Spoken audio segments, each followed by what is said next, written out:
10번째 노트입니다.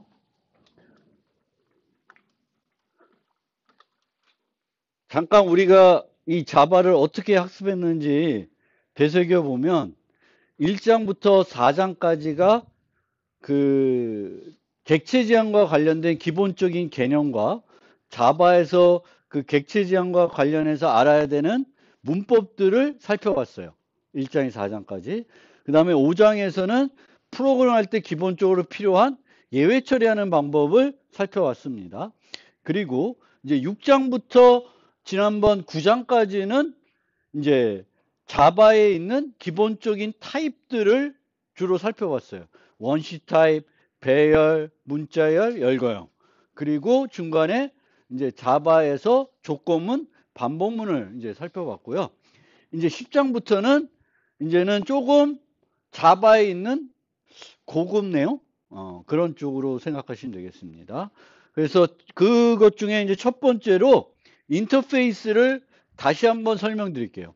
인터페이스는 4장에서 좀 설명을 했었죠. 했었는데 이 인터페이스라는 게 이제 기존 C++에는 없는 그런 요소다 보니까 조금 더 뭔가 차별점을 강조해 드리기 위해서 이 인터페이스와 관련된 내용을 간단하게 한 챕터로 이제 고급 내용을 설명드리면서 첫 번째로 이제 설명을 드리려고 합니다.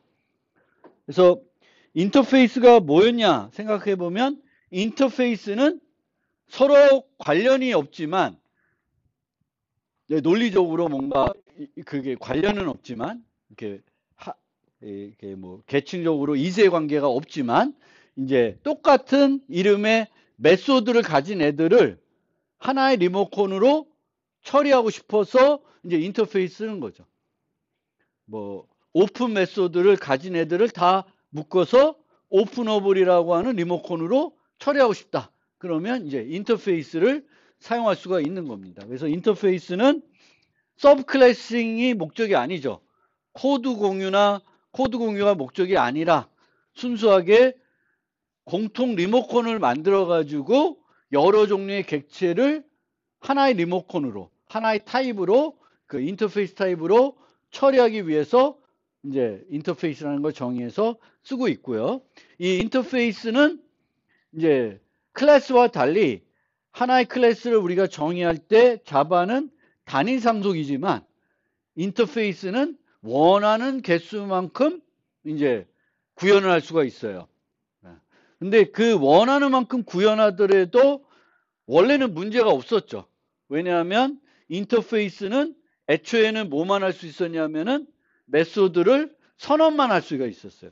공통적으로 우리가 요 누를 때 누를 거 그것만 했었는데 이게 이제 자바 8부터는 여기에 디폴트 메소드라고 해서 이제 정의까지 포함될 수도 있는데 그 정의를 포함해봤자 특별히 의미 있는 걸 포함하기는 매우 어려운 구조예요. 왜? 인터페이스는 멤버를 정의할 수는 없어요. 멤버 변수를. 그렇죠?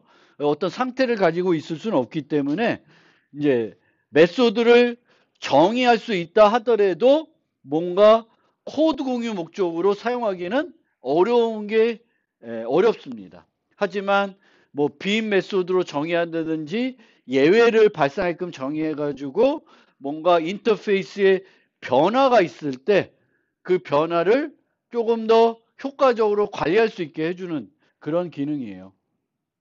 그래서 그게 이제 우리가 이제 4장에서 살펴봤던 겁니다.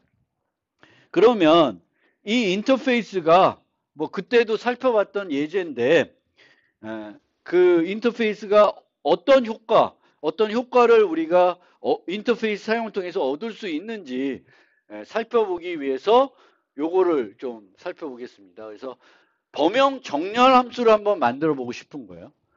정렬 함수. 그래서 다양한 종류의 배열을 정렬하는 함수를 하나만 만들고 싶은 거예요. 왜냐하면 정렬 알고리즘이라는 건 뭘 정렬하냐 차이가 나진 않아요. 차이가 나는 부분은 이 두 개의 요소를 비교할 때 그 비교하는 방법만 달라질 뿐이지 이제 정렬하는 그 방법은 다르진 않아요. 가장 작은 걸 맨 앞에 갖다 놓으면 되고 그렇습니다. 그래서 알고리즘 자체는 안 변해. 뭐만 변해? 그 비교하는 함수들만 변하겠죠. 정수를 비교하냐, 학생을 비교하냐, 뭘 비교하냐에 따라서 그 비교하는 방법만 달라질 거예요. 근데 이렇게 만들어 놓으면은 얘는 이제 뭐만 받을 수가 있어요? 정수 배열만 받을 수 있죠. 그래서 저렇게 해서는 범용 정렬 함수를 만들 수가 없어요. 근데 자바는 이 오브젝트라는 타입이 있죠. 그래서 오브젝트는 모든 종류의 배열은 아니고 원시 타입 배열을 제외한 모든 종류의 객체 배열을 받을 수가 있습니다. 그래서 요거 대신에 이렇게 만들면 원시 타입의 배열은 받을 수는 없어도 다양한 종류의 배열을 받을 수 있는 이제 함수는 됐어요. 근데 이렇게 만들고 나면 과연 이것 갖고 우리가 의미 있게 그 범용 정렬 함수를 만들 수 있냐? 해보면 그렇지가 않다는 거예요. 왜냐하면 이 알고리즘을 우리가 뭐 여러 가지 정렬 함수가 있을 텐데 좀 쉽게 생각할 수 있는 정렬 함수로 이게 삽입 정렬인가? 선택 정렬이다. 셀렉션 소트, 선택 정렬. 그래서 가장 작은 걸 찾아서 맨 앞에 갖다 놓고 그 다음에 n-1개에서 가장 작은 거 찾아서 또 앞에 갖다 놓고 그 다음에 n-2개에서 제일 초보적인 정렬 알고리즘이에요. 그럼 요 알고리즘 보면은 요거를 할 수가 있어야 돼. 요거를. 그래서 요거를 할 수가 있어야 되는데 뭔가 A와 A 배열에 있는 두 요소를 비교할 수 있어야 돼. 비교할 수 있어야 되는데 자바에서는 이 비교를 할 때 연산자를 쓸 수가 없어요. 객체 배열, 지금 객체 배열만 생각하는 거예요. 연산자를 쓸 수가 없어요. 그러면 뭘 써야 되냐면 어떤 함수를 이용해서 두 가지를 비교를 해야 돼. 두 가지를. 함수를 이용해서. 그러면 모든 애들이 같은 이름의 비교 함수를 제공해야 이 함수를 만들 수가 있는 거예요. 비교를 할 수 있어야 정렬 함수를 만들 수가 있는데 그러면 그걸 비교할 때 쓸 수 있는 비교 함수가 있어야 되겠고 더 나아가서는 모든 애들이 같은 비교 함수를 제공을 해줘야 되는 거예요. 그게 없으면 이 함수를 가지고 해당 객체를 소팅을 못하는 거죠. 그런데 여기에 있는 인자의 타입은 오브젝트 배열이에요. 오브젝트 배열. 그러면 리모컨이 오브젝트야. 그러면 오브젝트 리모컨 갖고 할 수 있는 일은 뭐에 의해서 결정돼요? 얘가 가리키는 타입? 아니면 오브젝트 클래스에서 결정돼요? 어느 거에 결정되죠? 호출할 수 있는 건 리모컨 타입에서 결정이 되는 거고 실제 호출되는 거는 얘가 뭘 가리키냐에 의해서 결정되는 거죠. 그러면 오브젝트 배열이니까 여기서 사용할 수 있는 함수는 어디에 정의되어 있어야 돼요? 오브젝트에는 정의되어 있거나 선언은 되어 있어야 돼요. 근데 오브젝트에는 그 비교해주는 메소드는 정의가 또 안 되어 있어요. 그래서 이런 방식으로는 오브젝트 배열로는 이런 범용 정렬을 못 만드는 거예요. 그래서 범용 함수라는 건 다양한 타입을 처리할 수 있는 함수인데 보통 함수는 어떤 기능을 제공하는 함수잖아요. 그러면 범용 함수는 모든 타입을 다 처리할 수 있는 함수를 만드는 게 목적이 아니라 그 기능을 수행할 수 있는 애들만 받아서 처리하는 게 목적이 돼야 됩니다. 그러면 범용 정렬 함수는 비교할 수 있는 애들만 받아서 정렬을 해줘야 되는 거죠. 비교할 수 없는 애들의 배열은 실제 정렬을 할 수가 없어요. 그래서 비교할 수 있는 애들만 해야 되는데 그러면 이걸 비교할 수 있는지 없는지를 어떻게 제한할까? 비교할 수 있는 애들로만 어떻게 제한을 할까? 거기에 뭐가 나오냐면 이제 compare to 메소드라는 걸 써서 구현을 하자. 그러면은 모든 애들이 compare to 메소드를 가지고 있어야 돼요. 그렇죠? 그럼 모든 이 정렬함수에 쓸 애들이 모두 compare to를 가지게끔은 어떻게 하냐? 인터페이스를 구현하게끔 하는 거예요. 너 얘 쓰고 싶어? 이걸 쓰고 싶어? 그럼 뭘 구현해야 돼? A는. A가 아니라 여기에 전달된 배열의 객체는 컴페어러블을 구현하고 있으면 돼요. 컴페어를 구현하고 있으면 뭘 갖고 있어? compare to 메소드가 있는 거예요. 그래서 이런 거를 우리가 뭐라 그러냐면 계약 기반 프로그램이라 그래요. 그래서 요 함수 쓰고 싶어? 그러면 여러분들이 만든 객체 배열도 요 함수를 써서 정렬할 수 있어. 단 조건은 뭐예요? 여러분들이 만든 클래스가 뭘 구현하고 있어야 돼요? 컴페어러블 구현하고 있고, 컴페어러블 구현하고 있으면 이제 컴페어 투 메소드를 가지고 있을 것이고, 그렇게 되면 이제 구현이 가능하게 됩니다. 그래서 이 인터페이스는 이런 계약 기반 프로그래밍을 할 수 있게 해주는 거예요. 계약 기반. 그래서 특정한 기능을 가진 애들만 특정한 함수를 사용할 수 있도록 제한을 할 필요가 있는데, 그거를 제한할 때 효과적으로 자바에서 활용하는 거는 인터페이스다 하는 거예요. 그래서 범용 정렬화 같은 거 만들 때도 인터페이스라는 게 이제 필요한 거예요. 그러면 범용 정렬을 이제 인터페이스는 그 역할을 하는데, 인터페이스만 가지고 범용 함수들을 우리가 효과적으로 만들 수 있냐? 문제가 있다는 거예요. 그런 함수를 한번 생각을 해봅시다. 이 함수는 뭐냐면 두 개를 받아서 둘 중에 큰 애를 주는 거예요. 뭐 기준은 이제 자체적으로 정하겠죠. 컴페어러블을 구현해서 이제 컴페어2 함수를 만들어 놓으면 그 컴페어2 함수를 이용해서 비교했을 때 작은 애를 이제 반환해 주는 거예요. 그래서 이렇게 만들 수가 있어요. 그러면 여기에 오는 애들은 다 컴페어2를 가지고 있겠죠. 근데 문제는 뭘까? 여기 써 있죠. 써 있네. 그래서 문제가 뭐냐면은 A와 B가 전혀 다른 타입일 수 있어요. 얘도 컴페어투를 구현하고 있고 얘도 구현하고 있는데 A는 강아지고 B는 사람이고 그래. 그러면 서로 비교할 수가 없잖아요. 그래서 안 되는 거예요. 그러면 우리가 만들고 싶을 때에는 얘도 컴페어러고 얘도 컴페어러인데 A, B가 호환되는 타입이 와야지 의미가 있죠. 근데 그 호환되는 타입이 오게끔은 만드는 건 컴페어러블 인터페이스만 가지고는 힘들어요. 그럼 뭘 이용해야 되냐 하면은 이제 이런 식으로 이제 13장 가서 우리가 배울 템플릿을 쓸 수가 있습니다. 이제 템플릿을 쓰게 되면은 프로그램 하는데 얘가 이제 나중에 CJ 타입으로 바뀌겠죠. 근데 요 T와 요 T는 어떻게 돼요? 같은 애가 돼야 돼요. 다른 애면 문법 오류가 나요.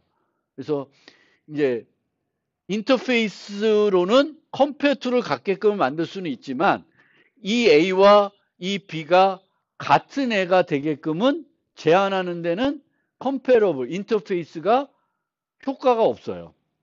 그래서 그거는 뭐가 또 추가적으로 필요하냐면 템플릿이 필요한 거예요. 근데 이렇게 T를 쓰면 이 T로는 아무거나 다 올 수 있어. 뭐만 와야 돼? 이 T로는. 똑같은 애인데 컴페어투를 갖고 있는 애만 와야 되죠. 그래서 실제로는 이제 어떻게 하냐면 이런 식의 문법으로 되어 있어요. T를 쓰는데 T가 어떤 애야? 컴페어투를 구현하고 있는 인자만 타입 매개 변수의 인자로 쓸 수 있게 제한하고 있는 거예요. 자바는. 어렵습니까? 좀 이해됐어요? 그래서 어떤 함수를 우리가 범용 함수를 만들고 싶을 때 인터페이스가 중요한 역할을 합니다. 어떤 중요한 역할을 하냐면 특정 기능을 가진 애들만 받고 싶은데 그 애들 제한시키는 데는 인터페이스가 효과적이에요. 근데 그런 애를 하나만 받는 게 아니라 똑같은 애들을 뭐 이렇게처럼 A, B를 받아야 돼. 그러면 이 A와 이 B가 같은 애로 제한하는 거는 인터페이스 갖고는 안 돼요. 그래서 그거를 이제 하려고 뭘 쓰게 되냐면 템플릿이라는 걸 활용하게 되고요. 근데 이런 식으로 템플릿을 쓰게 되면은 이제 같은 애로만 제한했지 컴페2를 갖고 있는 애로는 제한을 못해요. 그래서 이런 형태로 조금 더 복잡한 문법으로 옮겨간 겁니다. 그리고 자바가 이제 이렇게 하는 거에는 이제 13장 가서 설명드리겠지만 C++에서 템플릿 쓰는 방법하고 자바에서 템플릿 쓰는 방법이 조금 달라요. C++에서는 템플릿을 쓰잖아요. 그러면은 그 사용하는 타입 인자마다 뭘 만들어? 코드를 만들어요. 코드를 만들고 문법 검사를 해요. 그럼 이제 문법 검사에서 이 연산자를 다중정의했나 안 했나를 보고 안 했으면은 문법 오류가 나요. 근데 자바에서는 이제 그게 안 되는 거예요. 왜? 모든 타입 인자마다 코드를 만들지 않아요. 하나의 코드만 만들어서 써요.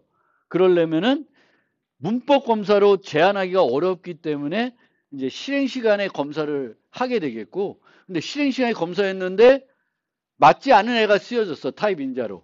그럼 어떻게 돼? 코드가 죽습니다. 그럼 코드가 안 죽게 하려 그러면 뭐가 필요하냐면 타입 매개 변수를 아무거나 쓰게 할 수 없고 타입 매개 변수를 제한하는 것이 필요했어요.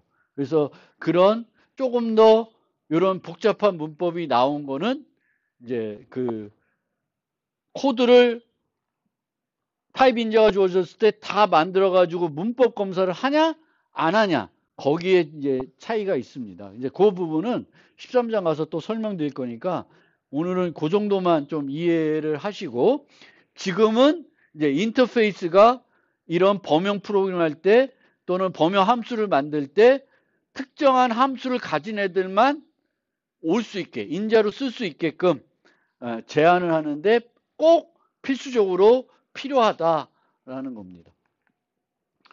그래서 이제 이런 식으로 이제 만들어서 쓰는 거예요. 그렇게 되겠고요. 그래서 간단히 좀 범용 프로그램은 이제 13장에서 살펴보겠지만 요약을 해보면 범용 프로그램은 크게 범용 클래스를 만드는 게 있고 범용 함수를 만드는 게 있어요. 메소드라고 하기보다는 범용 함수를 만드는 건데 범용 클래스는 특정한 애들을 제한하지 않고 모든 종류의 애들을 다 유지하고 싶은 게 목적이에요. 예를 들면 스택을 만든다. 그러면 스택에는 모든 종류의 타입을 다 유지하고 싶은 거예요. 그게 이제 범용 클래스이고 반면에 범용 함수는 특정한 기능을 수행하기 때문에 세상에 존재하는 모든 타입을 다 인자로 받으려고 하지 않고 특정한 기능을 할 수 있는 애들만 받을 수 있도록 제한을 해야 되는데 그 제한은 자바에서는 뭘로 한다? 인터페이스를 이용해서 하고 있습니다. 그래서 인터페이스가 범용 함수를 만드는데 되게 중요하고 하지만 인터페이스만 있다고 해서 범용 함수에서 모든 것들을 만들 때 다 되지 않고 템플릿도 여전히 필요하다. 템플릿을 활용하게 되면은 아까 봤던 것처럼 요 A와 B가 또 반환 타입이 같다는 거를 보장해 줄 수가 있고요. 그리고 우리가 여러 가지 타입 변환들이 필요할 수 있는데 타입 변환을 내가 안 하고 시스템에서 대신 해주게 됩니다. 그래서 그런 편리성이 있어요. 그래서 자바에서는 범용 프로그램 할 때 인터페이스와 템플릿을 같이 써서 범용 함수들을 이제 정의하게 됩니다. 그래서 조금 복잡한 얘기일 수 있는데 그 정도 이해하고 13장 가서 다시 이해를 해보기로 하고요. 자바에서 comparable 인터페이스는 대단히 중요하고 많이 써요. 그래서 자바는 어떤 두 개의 객체가 있을 때 이 두 개가 내부 상태가 같은지를 비교하고 싶으면은 equals 메소드를 씁니다. 그리고 이 equals 메소드는 어디에 정의되어 있냐면 오브젝트에 정의가 되어 있어요.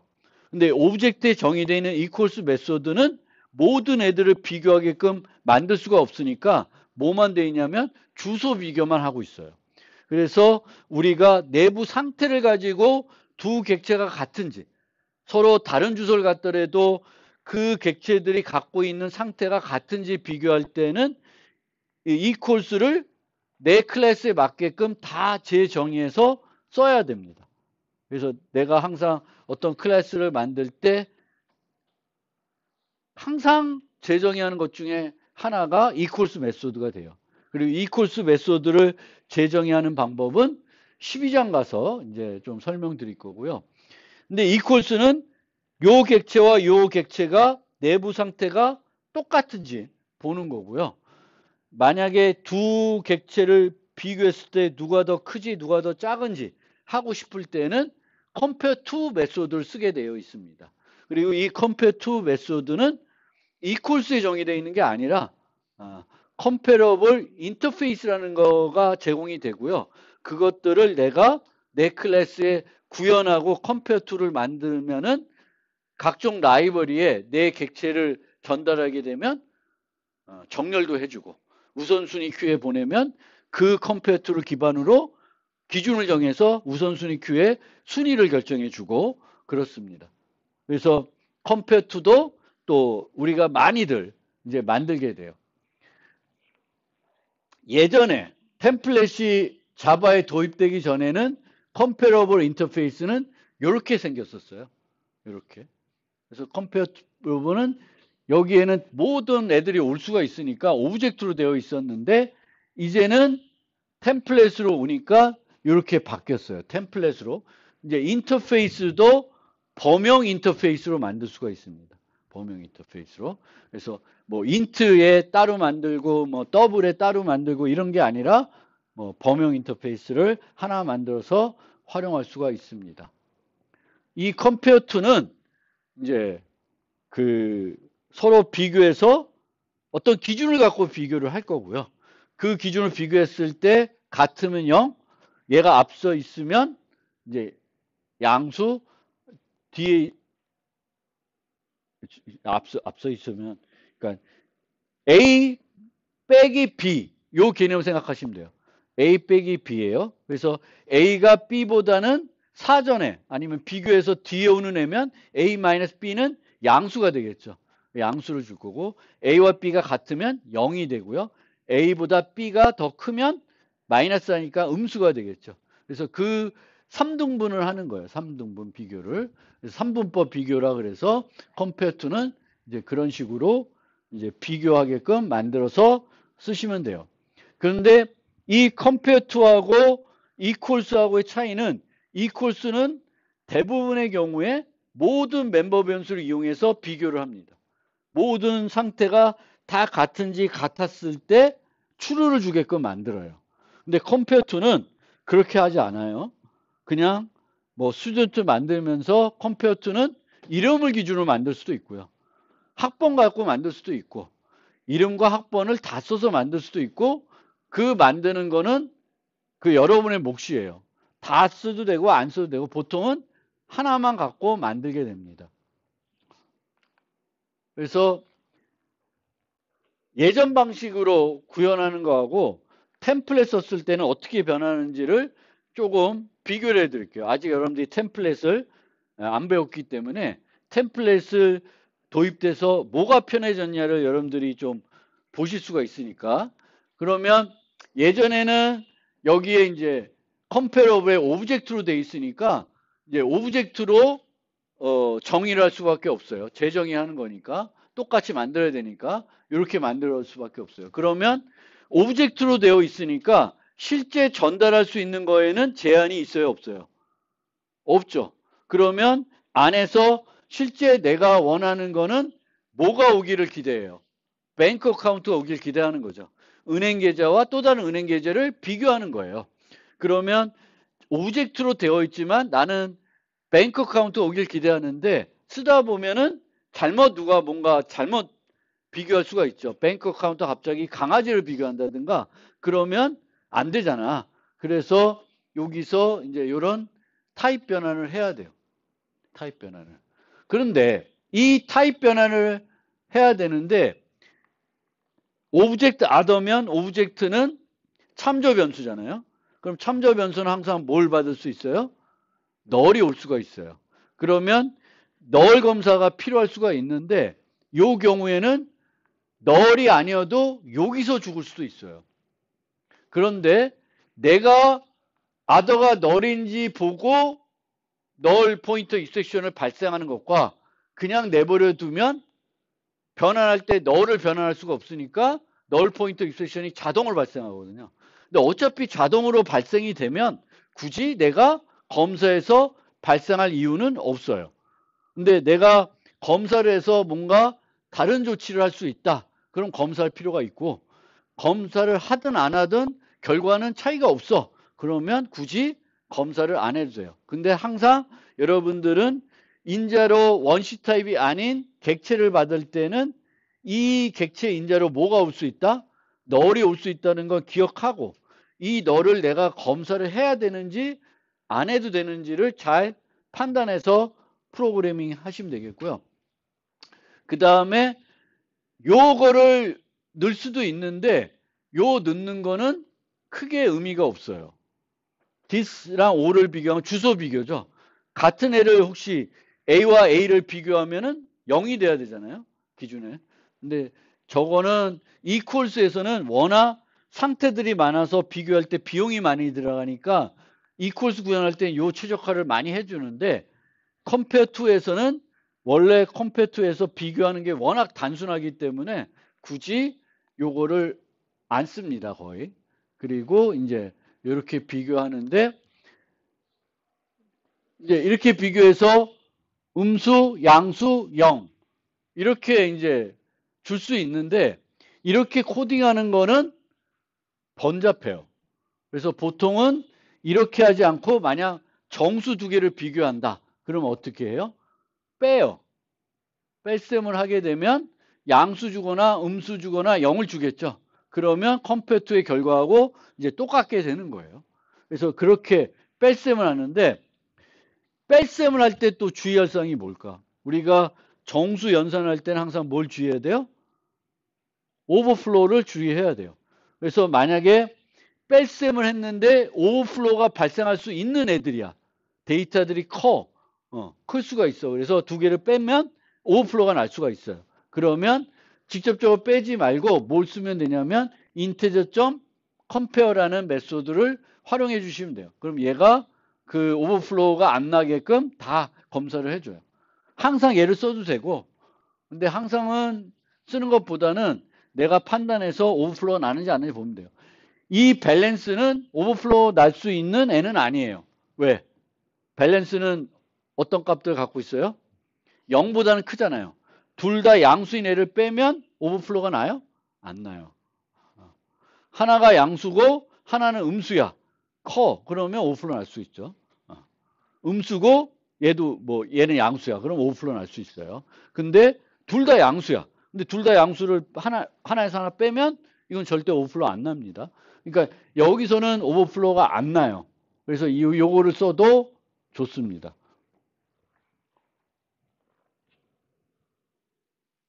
그래서 그렇게 되는 거고 이제 템플릿을 쓰게 되면 implements comparable이 아니라 comparable하고 내가 비교할 거는 대상은 뭐예요? 나와 비교될 대상은 나랑 똑같은 뱅크 어카운트가 되는 거죠. 그럼 여기에 뱅크 어카운트 쓰면은 여기에 이제 뭐를 쓸 수 있어요? 아까는 뭐였어요? 템플릿 안 썼을 때는 오브젝트였죠. 다양한 애들을 받을 수 있게 돼야 되니까 이제 그런데 이제 템플릿 쓰니까 여기 뱅크 어카운트고 여기다 뱅크 어카운트를 쓰면 돼요. 그러면 이제는 뭐가 필요 없어졌어요? 원래는 뭐가 있었어요? 요 타입 변환하는 게 있었어야 됐죠. 근데 이제 템플릿을 쓰면 뭐가 없어져요? 타입 변환해야 되는 게 없어지는 거예요. 내가 기대한 애들이 오게끔 이제 제한을 시켜놨으니까 템플릿 통해서 이제 없습니다. 그래서 이게 변환하는 게 필요 없고 이렇게 간단하게 이제 만드시면 돼요. 그래서 comparable 인터페이스를 구현하는 방법. 그런데 이 comparable을 이제 만들었어요. comparable 구현했어요. 그럼 compare to 함수가 만들어져 있는 거죠. 근데 compare to 함수를 만들어 놓고 나면 단점이 하나 있어요. 항상 어디에 라이브러리에 내 객체들을 던지면 뭘 이용해서 비교해요? 내가 만들어놓은 compare to를 이용해서 비교를 합니다. 그래서 학생 클래스가 있는데 내가 학생 이름을 이용해서 비교하도록 compare to를 만들어 놨어요. 그럼 라이브러리로 뭐 학생 리스트를 전달한다든지 학생 배열을 전달하면 소팅을 뭘 기준으로 해요? 이름을 기준으로 하겠죠. 근데 나는 요번에는 이름 기준이 아니라 뭐 나이 기준, 성적 기준으로 하고 싶어. 그러면 그 compare to 함수를 못 쓰게 되잖아요. 그럼 바꿔줘야 돼. 바꾸려면 어떻게 해야 돼? 코드를 수정하고 막 이렇게 해야 되잖아요. 근데 그거는 기준을 바꿀 때마다 코드 수정해서 재컴파일하고 이런 거는 아니죠. 그래서 어떻게 하냐면은 이제 보통은 내가 이렇게 주면 얘는 뭘 이용해요? 내가 그 스튜던트 클래스에 정의해 놓은 컴페어투를 이용하게 됩니다. 근데 나는 내가 만든 컴페어투가 아니라 다른 기준으로 하고 싶어. 그러면 다중 정의되어 있는 요 버전을 씁니다. 그래서 얘를 전달하고 추가적으로 뭘 또 전달해요? 비교할 때 쓸 기준을 만들어서 전달해 주는 거예요. 그러면 이 스튜던트에 정의되어 있는 컴페어투를 사용하는 게 아니라 얘를 이용하게 됩니다. 요 함수를 이용하게 돼요. 요 함수. 그래서 예전에는 이런 식으로 클래스를 만들고 얘의 객체를 이렇게 전달했는데 이제 요즘은 이제 자바 8 이후에 함수형 프로그램이 도입되고 나서는 아주 간단하게 람다 표현식을 써서 그 비교할 함수를 전달해 주게 됩니다. 그래서 그거는 이제 람다 표현식을 배우게 되면 이런 거 안 만들고 이렇게 해가지고 이제 학령 가지고 정렬하게끔 만들 수가 있습니다. 그리고 이제 이런 거 말고 또 여기에 보면 reverse order라는 것도 있어요. compare to reverse order. reverse order면 뭐가 될까? 원래 기준과 거꾸로 하겠죠. 원래 기준은 작은 거부터 이렇게 쭉 정렬했었는데 나는 큰 거부터 쭉 가고 싶다. 그러면 이제 요걸 쓰지 말고 요걸 쓰면서 compare to reverse order 하면은 여기에 있는 compare to를 이용하는데 반대로 이용해요. 반대로. 그래서 그런 것들을 이제 쓰면 되겠고 이 compare to의 또 하나의 문제점은 아까 첫 번째 문제점은 뭐예요? 이제 비교 함수가 고정된다는 거죠. 만들어 놓은 거예요. 그러면 내가 그 비교 함수가 아닌 다른 걸 쓰고 싶으면은 이제 그 함수에 새로운 비교 함수를 만들어서 전달해 줘야 되는 거고 이제 최근에 와서는 예전에는 객체를 만들어 가지고 클래스를 정의하고 그 클래스의 객체를 전달했는데 지금은 이제 그렇게 하지 않고 이제 람다 표현식으로 함수만 정의해서 전달하는 방식으로 해서 기준을 바꾼다는 거고요. 그 다음에는 이제 상속에서 이 컴패러블이 어떻게 달라지는지를 좀 생각해 봅시다. person이라는 클래스가 있고 이 person을 상속해서 student를 만들었어요. 근데 이 person에 이미 comparable person이라는 걸 구현해 놓은 거예요. 그럼 이 person에는 뭐가 있어요? compare to 함수가 만들어져 있겠죠. 그리고 얘는 뭘로 인자를 받아요? person을 받게 돼요. 그러면 student는 person을 상속받게 되면은 여기다가 implement comparable student 쓸 수 있어요? 없어요? 못 씁니다. 부모가 어떤 인터페이스를 구현하고 있으면 자식은 자동적으로 그 인터페이스를 구현하고 있는 애가 되고 타입 매개 변수를 못 바꿔요. 인자를. 그래서 스튜던트도 자동적으로 뭘 갖고 있는 애가 되냐면 compare to person 요거를 갖고 있는 애가 돼버리는 거예요. 근데 이제 얘를 갖고 있으면 person 있고 student 있고 teacher가 있으면 이제 요 인자로 또 뭐가 올 수 있어요. student가 아니라 뭐 학생이 수듯이 티처가 올 수가 있고 뭐 직원이 올 수 있고 뭐 그렇습니다. 그러면은 이제 이렇게 되면 여기서 또 뭐가 필요할까? 원래 템플릿 썼으면은 뭐가 없어졌어요? 타입 변환하는 게 필요 없어졌는데 상속 관계가 있게 되면은 이 재정의 할 때는 부모와 나랑 똑같아야 돼요. 인자는 더 특수할 수는 없어요. 반환 타입은 특수할 수 있어도. 그래서 얘도 펄슨이 와야 돼. 그럼 여기에 또 뭐가 필요해? teacher로, student로 타입 변환하는 게 여전히 필요할 수 있어요. 템플릿 쓰고 있어도 상속관계에서 나보다 부모가 아니면 조상이 컴퓨터를 이미 구현하고 있으면 나는 그거를 인자를 받는 컴퓨터를 재정의해서 쓸 수밖에 없고, 그렇게 되면 여전히 템플릿 썼는데도 타입 변환을 해줘야 돼요. 그래야 학생은 학생과 티처는 티처와 비교하는 형태로 되겠습니다.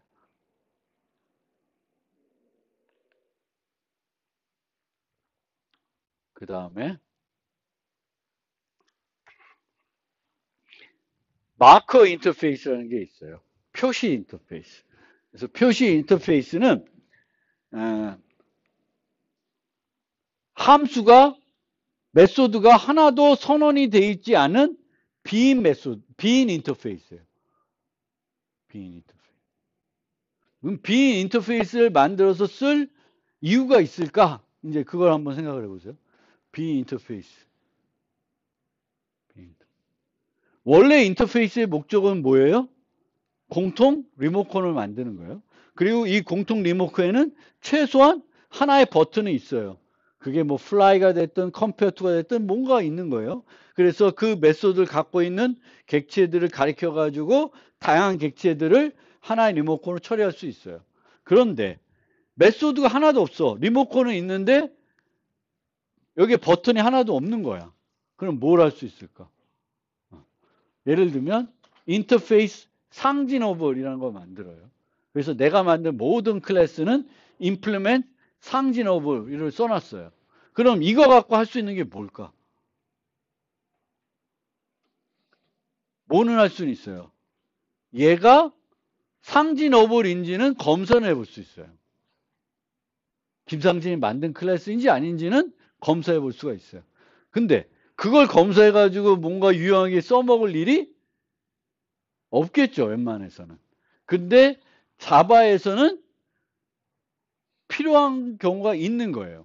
그래서 일부러 그런 마커 인터페이스를 실제 라이브러리에서 쓰고 있습니다. 대표적인 게 얘와 얘예요. 클로너블이라는 애랑 시리얼라이저블이라는 애가 있어요. 근데 클로너블은 이 클론이라는 메소드가 어디에 있는 애냐면 오브젝트에 있어요. 이미 모든 애들이 갖고 있는 메소드예요. 그래서 굳이 거기다가 넣을 이유가 없고, 또 이 클론은 오브젝트에 프로텍티도 되어 있어. 그래서 넣을 수도 없어. 그래서 얘는 조금 특별한 경우에서 빈 인터페이스를 쓰는 거고요. 조금 더 우리가 빈 인터페이스를 쓰는 어떤 목적에 좀 더 충실한 애는 serializable이라는 애예요. serializable이라는 애. 예. 근데 이 serializable이라는 인터페이스는 어디서 쓰냐면은 이 객체를 파일 시스템의 라이브러리를 이용해서 저장해도 되는지 안 되는지를 확인할 때 쓰는 거예요. 그래서 내가 만약에 자바가 이제 객체를 파일 시스템에 저장할 수 있게 해줘요. 그러면 객체를 파일 시스템에 왜 저장할까? 우리는 객체 저장 프로그램에서 데이터를 뭘로 관리하고 있어요? 객체들로 보통 관리를 하죠.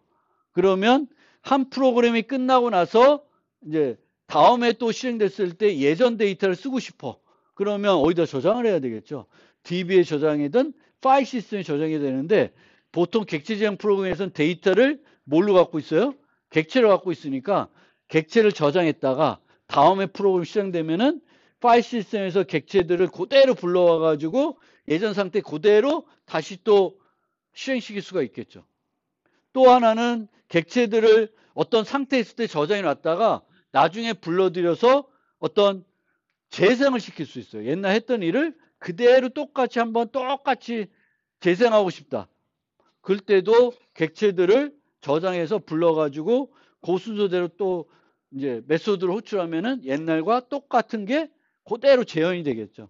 그래서 여러 가지 목적으로 객체들을 파일 시스템에 저장을 해야 되는 경우가 이제 종종 생기는데, 이때 자바에서는 조 시리얼라이저블 구현하고 있지 않은 애들은 예외를 발생하게끔 했습니다. 그럼 여러분들은 어떻게 해야 되냐? 내가 클래스를 만들어요. 근데 이 클래스를 파일 시스템에 저장하면 문제가 있어. 저장하면 안 돼. 뭐 나중에 파일 처리 배우면 문제가 될 수 있는 경우들이 있거든요. 그럴 때는 시리얼라이저블 구현하지 않아요. 대신에 내 파일 시스템, 내 클래스에 있는 내 클래스의 객체들은 파일 시스템에 저장해도 아무런 문제가 없어. 그러면 특별히 뭘 만들어내지 않고 뭐만 하면 돼요? implement serialize만 써주면 돼요. 그러면 이제 파일 시스템 라이브러리에서 그 자바 라이브러리에서 여러분 객체를 싹 저장해주고 불러오면 원래 상태대로 그대로 저장된 상태대로 만들어줍니다.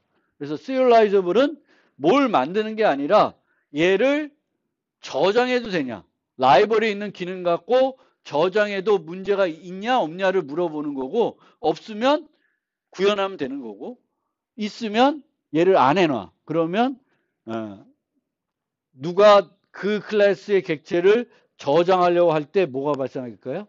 예외가 발생합니다.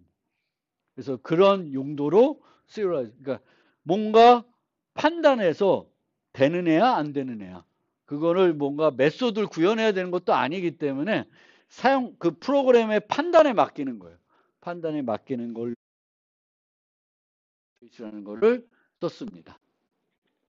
그 다음에 오늘은 요 오브젝트와 인터페이스까지만 설명드리고 나머지는 다음에 설명드리겠습니다. 좀 천천히 가도 될 것 같아요.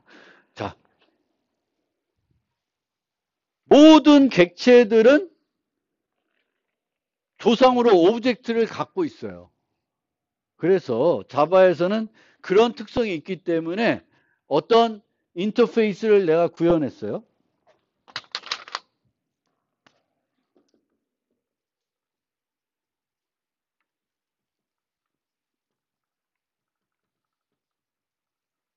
그러면 A라는 리모컨이 만들어졌고, 이 A라는 리모컨에는 버튼이 몇 개 있어요? 하나 있는 거죠. 근데 실제 하나가 아니라 5개가 만들어져요. 말고 뭐가 자동적으로 추가되냐면은 오브젝트에 있는 4개의 퍼블릭 메소드가 자동적으로 여기에 포함이 됩니다. 그래서 이 어떤 인터페이스 리모컨으로도 오브젝트에 있는 4개의 퍼블릭 메소드는 호출할 수 있게 해놨어요. 그게 요 얘기입니다. 그러니까 자동으로 포함시켜준다는 거예요. 그러니까 요거 갖고 만약 equals를 부를 수도 있고 toString을 부를 수도 있고 뭐 getClass를 부를 수도 있고 3개인가? 뭐지 또? 해시코드를 부를 수가 있습니다. 그래서 그 4개의 퍼블릭 메소드를 부를 수가 있어요. 그래서 자바는 자동적으로 우리가 인터페이스를 이렇게 만들면 메소드 하나만 선언해 있어도 실제로는 하나가 아니라 여기에 4개가 추가가 되는데 그 추가되는 애는 오브젝트에 있는 거고, 오브젝트에 있는 퍼블릭 메소드는 당연히 모든 애들이 갖고 있는 애들. 그래서 거기까지는 쉽게 내가 여기다 추가 안 해도 오브젝트에 있는 애들은 호출해서 쓸 수 있게끔 자바 시스템에서 만들어 놨습니다. 그래서 나는 하나만 선언해도 실제로는 오브젝트에 있는 이제 4개가 다 이제 들어와 있다라는 겁니다. 그래서 오늘은